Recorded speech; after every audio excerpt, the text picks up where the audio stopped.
Hello everyone and welcome to Hitbullseye. My name is Manish and in this video series we are covering some important concepts of political science for CUET. So for those of you who are planning to appear for CUET this year or maybe next year, this session is going to be really helpful if you have political science as one of your subjects. In another video we have already covered the origins of Cold War and some basic understanding of what Cold War is. Why did the Cold War happen and what was the outcome of it? In this particular class, we will take a look at what is bipolarity in context of Cold War, of course. So what is bipolarity? We will take a look at in detail and how the bipolarity ended in 1991. So let's take a look at it. First of all, starting with the term bipolar. Now in medical terms, of course, जब भी हम bipolar word use करते हैं, it means that this is a kind of a disorder, in which a person has extreme mood swings. Sometimes is really happy, sometimes is really sad. So somehow the similar metaphor can be drawn, or somewhat similar metaphor can be drawn for bipolarism as far as the Cold War is concerned.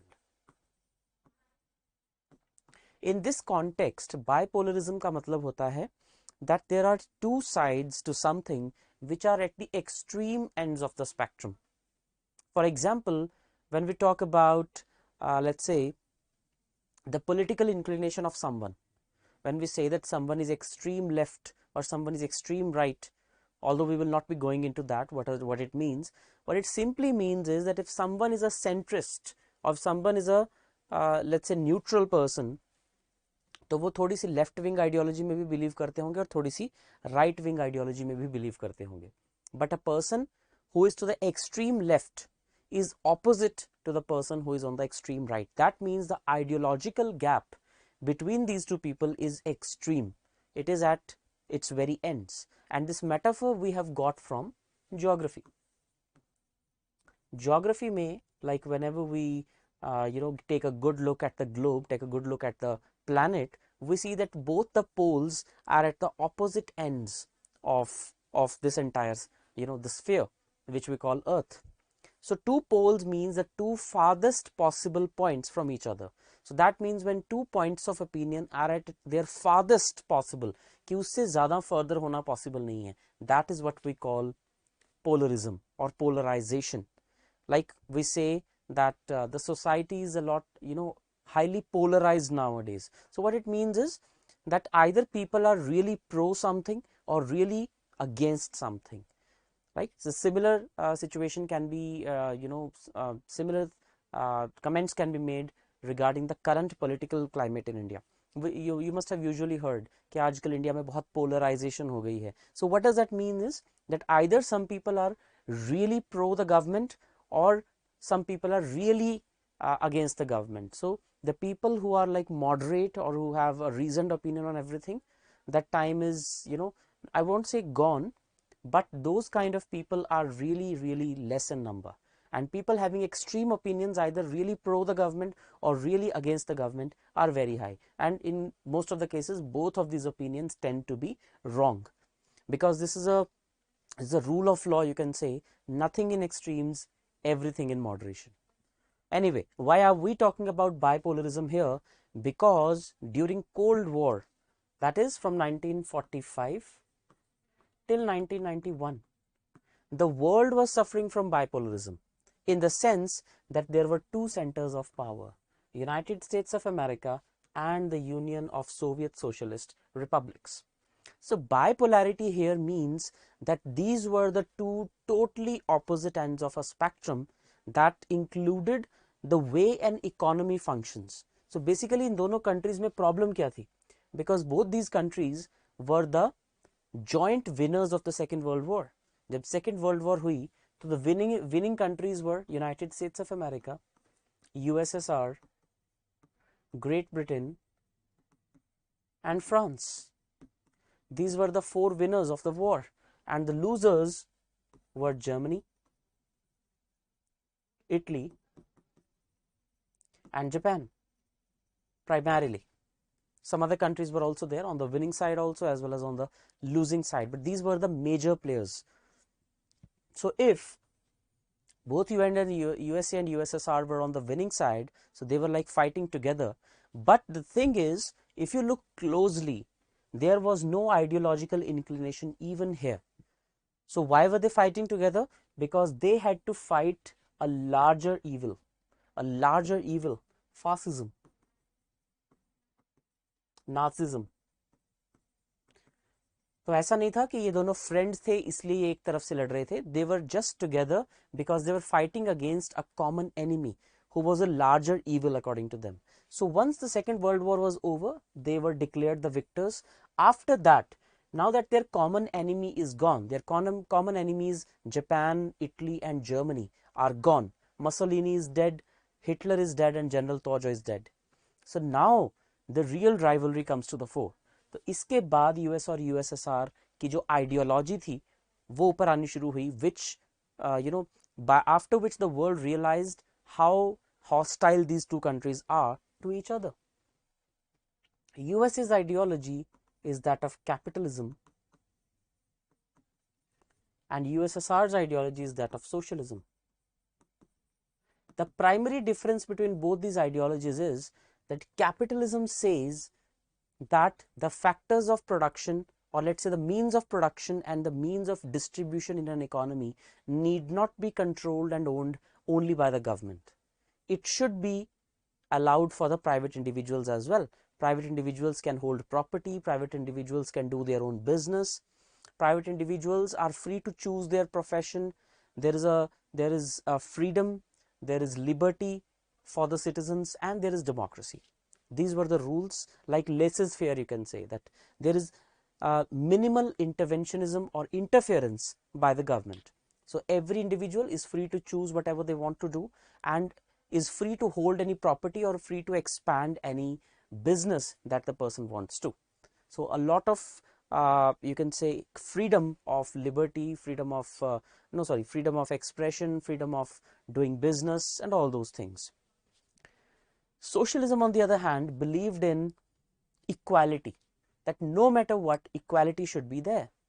And the logic for that was, the reason for that was that Russia had seen a lot of skewedness as far as economic resources were concerned.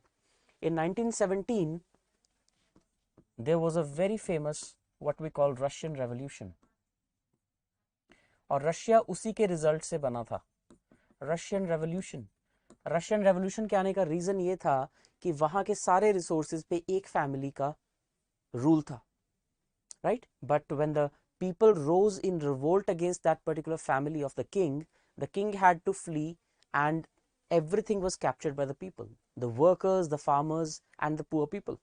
तो उसके बाद से उनकी पहली और आखिरी priority थी that we need equality, and for that they brought in socialism, a concept which was started by Karl Marx and Friedrich Engels, right? So in socialism what happens? The means of production and means of distribution are owned as well as controlled by the government. Private individuals are not allowed to hold property. Private individuals are not allowed to do their own business. They are not allowed to do private jobs. They are not allowed to hold property. So everybody is equal. Everybody gets jobs from the government and everybody lives almost similar life, which is really good because the gulf between the rich and the poor is very less. But on the other hand, since only one person, that is the president of the country, is virtually the owner of the entire country, क्योंकि सारा land जो है उसको वो देख रहा है, every business, everything is in his control. So the person tends to become a dictator, as we have witnessed from various presidents and heads of state of Russia like Lenin or like Stalin. So the person tends to become a dictator because there is more or less no check on his power. Number two, the scope for innovation and creativity in a business and research and development and growth is very, very remote, because it's a human tendency. We do not work hard unless we have some personal ambition to meet. Now, if everyone is working in the same job, there is no reward for working hard. There is no reward for thinking out of the box or even to apply that thinking. And due to that reason, this particular model of socialism was totally opposite to that of the model of capitalism. Private individuals allowed to do most of the things within the confines of law. Private individuals not allowed to do a lot of things. Here, equality can be ensured. Here, growth can be ensured. Here, the gulf between the rich and poor can be very, very high.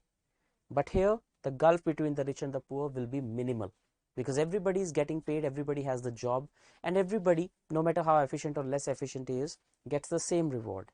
Here, the one who is more hardworking, more talented, and willing to put in more improvement gets an edge over the others. So both these type of systems have always remained at loggerheads with each other, और आज भी कहीं ना कहीं USA और USSR के बीच में जिसको बोल रहे हैं कोल्ड वॉर 2.0 देखने को मिल रही है हमें, and it is at its high point now. For the last couple of years you can see a lot of organizations coming into picture who are either supporting USA or supporting Russia, and Russia has already attacked Ukraine to stop the expansion of NATO. Anyway, so this is what bipolarity is. That means यहाँ पे bipolarity है इन दोनों की ideology में. So once the Second World War was over, the era of bipolarism began. So on the one hand there was capitalism, on the other hand there was socialism. Now how did bipolarity move from here?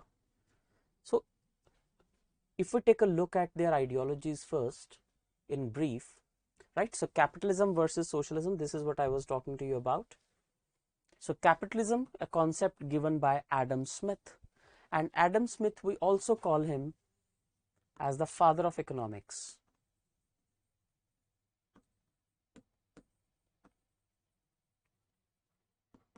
The father of economics, Adam Smith. On the other hand, Karl Marx and Friedrich Engels, we call them as father of socialism or communism. Father of socialism or communism, always talked about equality, how workers and farmers should rise in revolt against the nobles, against the rich. So totally different and opposite ideologies.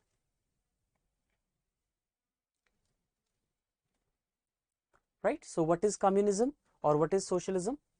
Based on the 1848 publication Communist Manifesto by Karl Marx and Friedrich Engels. So Communist Manifesto is known as the Bible of socialism or communism, and this is the book over here written by Karl Marx and Friedrich Engels. Right? So it's an economic and social system in which all or nearly all property and resources are collectively owned by classless society and not by individual citizens. So there is no concept of private property. Right? Let the ruling classes tremble at a communistic revolution. The proletarians have nothing to lose but their chains. Proletarians means people who are downtrodden. They have a world to win. Working men of all countries unite. The Communist Manifesto by Karl Marx and Engels. So this is a quote from that particular book, if you can relate. Working men of all countries unite. So it's like you have to win your rights by fighting against the rich, by fighting against the capitalists. This was the message given in the Communist Manifesto. Then what is capitalism? So this is Adam Smith. Adam Smith wrote the book The Wealth of Nations. Again, the Bible for capitalism. The wealth of nations. How can wealth be created? How can it be generated? Capitalists believe that markets are efficient and should thus function without interference. A total opposite of communism. And the role of the state is to regulate and protect, not to do business. Capitalism इस चीज में पूरा believe करता है कि capitalist model में government का काम बिजनेस खुद चलाना नहीं है, सिर्फ उसे रेगुलेट करना है. तो आज भी जब भी किसी भी कंट्री में, जैसे इंडिया जैसी कंट्री में, जब भी there is opposition against the privatization of public sector undertakings like Air India or let's say BSNL, so that is by the people who believe in communism or socialistic model. But those who are pro the disinvestment, कि हाँ इन enterprises को जो है वो disinvest कर देना चाहिए and the government should get out of the business and only regulate, those people are pro capitalism. Now, which one is wrong, which one is right? There is really no answer to that. It depends totally on your subjective opinion.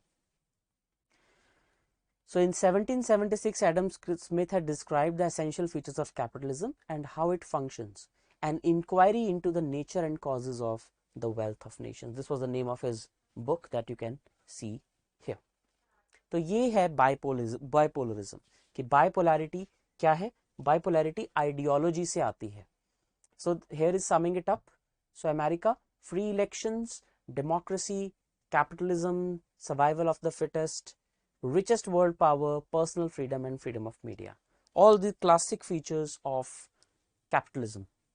Soviet Union, on the other hand, no elections or fixed elections, autocracy or dictatorship, communism, everybody helps everybody, poor economic base, society controlled by secret police and total censorship. So some things are good here, some things are bad here. Equality is good here, right? But inefficiency, a lot of corruption and dictatorship, censorship, all these are the problems. In capitalism, growth is really well, innovation is at the top, no, and GDP, I would say best, freedoms are there, but the gulf between the rich and the poor is really, really wide. So basically the communists argue that these situations in a capitalist country make a fertile ground for revolution. तो जितनी भी जगह पे revolution हुआ है, कभी ना कभी वहां पे शायद capitalism रहा था. Anyway, so this is bipolarity, right? Now if we talk about how the bipolarity ended, so this is all we have discussed, you know, some of these points in the previous video. So in case you haven't watched it, please go watch that video also on the Cold War. Now one of the side effects of bipolarity is proxy wars. Proxy wars, like these countries or let's say never came face to face with each other क्योंकि दोनों ही nuclear power countries थी, and the threat of mutual destruction, जिसे कहते हैं कि deterrence, nuclear deterrence, never allowed these two countries come face to face or in a direct hot war with each other. तो इसलिए ये जहां जहां भी कुछ wars हुई हैं, जैसे कोरियन वॉर, वियतनाम वॉर या फिर सोवियत ऑक्यूपेशन ऑफ अफगानिस्तान, इन सब में प्रॉक्सी वॉर्स लड़ी गई, and the result was the destruction or the division of these countries, like Vietnam into South and North Vietnam, Korea into North and South Korea, then Germany, Berlin was divided into West Berlin, East Berlin, West Germany, East Germany. In fact, there was a wall called the Berlin Wall that was drawn. Another side effect of bipolarism was alliances and agencies, and I'm afraid ये trend आज भी चल रहा है. Like for example, USA is making a lot of alliances. The Quad has been made by USA that consists of US, India, Australia and Japan. The new Quad, which is I2U2 alliance, India, Israel, UAE and USA. काफ़ी सारी alliances बना रहे हैं. Partners in the Blue Pacific is an alliance. Then you have Indo-Pacific Economic Framework for Prosperity. So many alliances being made by USA. On the other hand, Russia is trying to make its own influence in the region, you know, for example, trying to be a part of or trying to expand the BRICS grouping, the Brazil, Russia, India, China, South Africa grouping, or trying to expand, let's say, its influence in South Asia by selling more and more equipment to India. So both these camps, whether it's the US camp or the Russia camp, they're trying to enlarge their circle of influence. Like SCO is another example, the Shanghai Cooperation Organization. Russia and China both are trying to expand the ambit of SCO by including in more members. So it is like an alliance making spree around the world. And this shows that bipolarism is making inroads again in the world economic order and the world political order, which is not a good sign. It shows the balkanization of the world is happening. पूरी दुनिया दो हिस्सों में बढ़ रही है, and one day or the other, if a country from one of these alliances attacks a country from the other alliance, it will turn into a world war. And that is the kind of situation we want to avoid. And that is the reason we established United Nations. But, you know, some things are different on paper and different on the ground. So new alliances and agencies were formed, right? Like they are happening now. But then, how did the bipolarism end? That is the crux of the debate.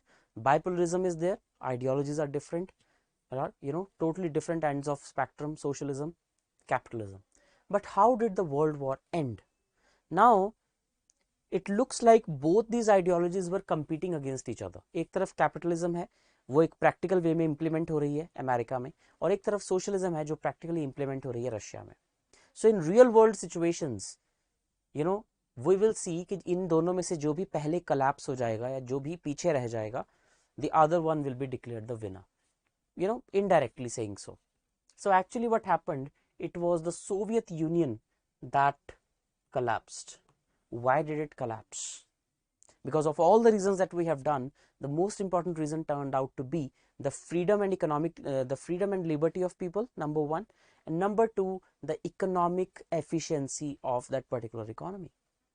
So people slowly and slowly started preferring freedoms and economic prosperity, and those who valued equality and let's say similar style of living, they were less and less in number.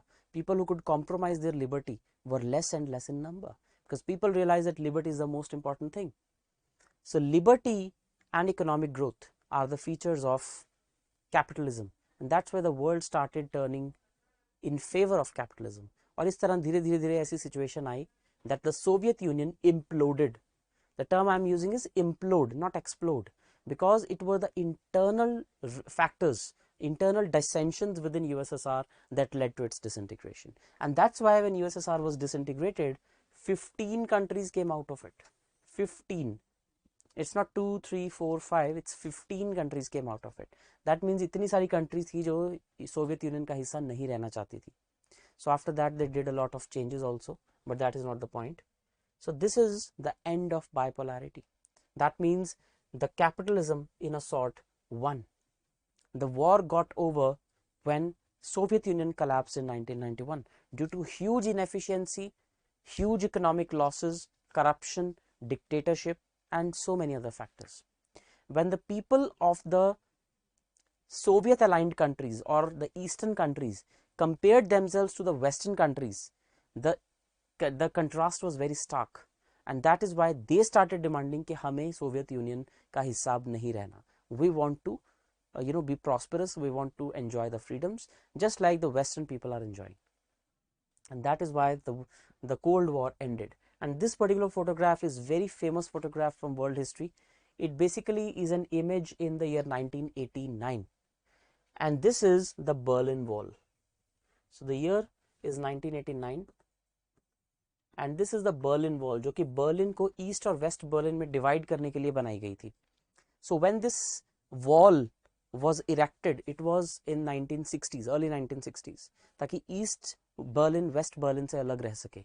लेकिन जैसे जैसे east Berlin वाले लोगों ने, यानी कि USSR वाले लोगों ने, जब वेस्ट बर्लिन यानी कि यूएस या कैपिटलिस्ट बर्लिन को देखा, the contrast was very stark, क्योंकि एक तरफ बहुत ज़्यादा इकोनॉमिक प्रॉस्पेरिटी है, तो it will show, and it has a lot of freedoms, so people will like that.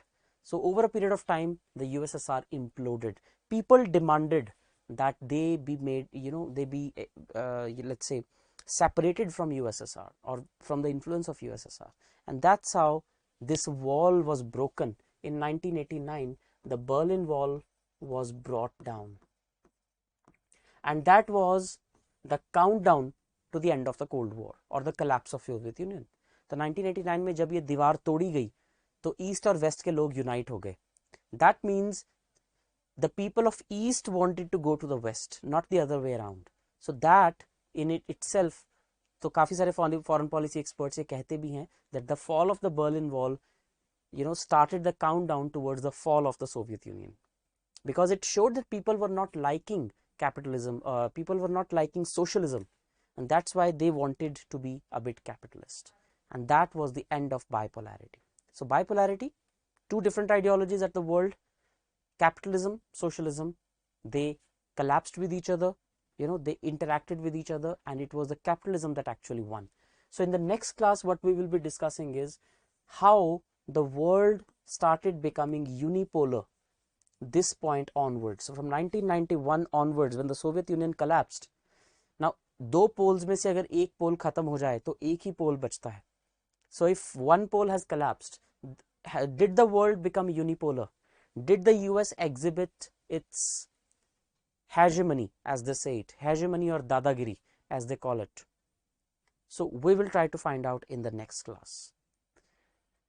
Those who watch this video for the first time, please hit the bell icon and subscribe to the channel ताकि हम जितने भी videos जहाँ डाल दें आपको मिलती रहें. If you want to get some material, totally free of cost, or you want to see what products we are offering, there are links given in the description below that you can go and check. Also, you can follow us on Spotify. So on Spotify, we have these current affair modules in what we call Bulldoze by Hitbullseye. So you just search Bulldoze by Hitbullseye on Spotify and you can hear our podcasts for current affairs. That is all. My name is Manish Mittal, signing off. Thank you so much and see you in the next class. Take care.